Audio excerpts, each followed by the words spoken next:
Evelyn, we appreciate you joining us here on BBC News. The largest drone attack on Kyiv since this full-scale invasion by Russia began. What do you think an attack on this kind of scale is signaling? Yeah, Carl, I'm not surprised because I actually was in Ukraine in the very beginning of October, in Kyiv and in Lviv. And in both cities, the Ukrainian officials told us the reason we weren't being hit by drones or other incoming missile fire was because they believed that the Russians were purposely holding the drones so that they could conduct swarm operations just like this one, where it sounds like they launched 75 of these Iranian-made drones at Kyiv. And the idea is to really knock the Ukrainians off balance. The Ukrainian officials thought that they would be doing this in the winter. It is the winter. And they are also very worried that the Russians are targeting their their infrastructure, so electricity and everything that keeps the Ukrainians warm and productive. Given that you were in Kyiv and also in Lviv, a couple of major cities there in Ukraine, can you describe for us what that was like and how safe people felt there at the time? Well, it's interesting because I looked at a news account of what happened today, and the Washington Post had quoted Ukrainians saying, look, life feels pretty normal. And that was exactly what we witnessed. We felt that Ukrainians were going about their business as usual. Yes, there were lots of signs that they were at war.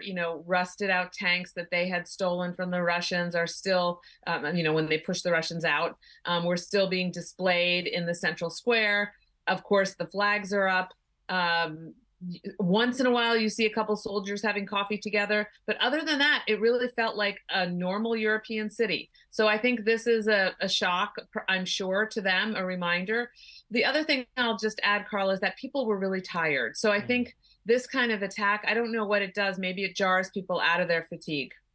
You mentioned that winter, of course, is setting in, and I feel like we've been talking a lot about this counteroffensive by Ukraine and how it needed to take place or make progress before winter set in.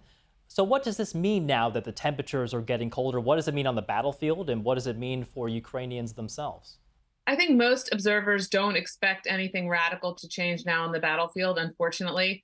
The Russians are dug in, the Ukrainians are facing all of these mined battlefields, not to mention the civilian sectors that are also mined. So when they go back and take back territory, they face a real danger there. The Russians are also starting to mine or increasing their mining in the maritime arena. So there's increased danger to shipping, although the Ukrainians have really succeeded in taking back some control of shipping.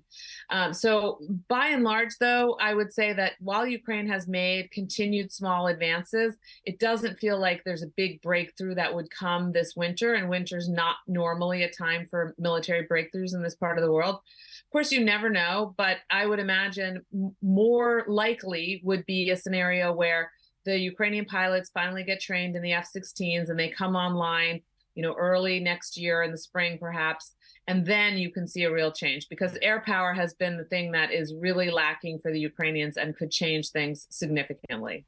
This was also the fourth drone attack on Kyiv just this month. How much do you think the conflict that we're seeing playing out between Israel and Hamas could potentially be emboldening Vladimir Putin and Russia to step up attacks now that there may be fewer eyeballs on the situation in Ukraine? Oh, I think these two situations are incredibly linked.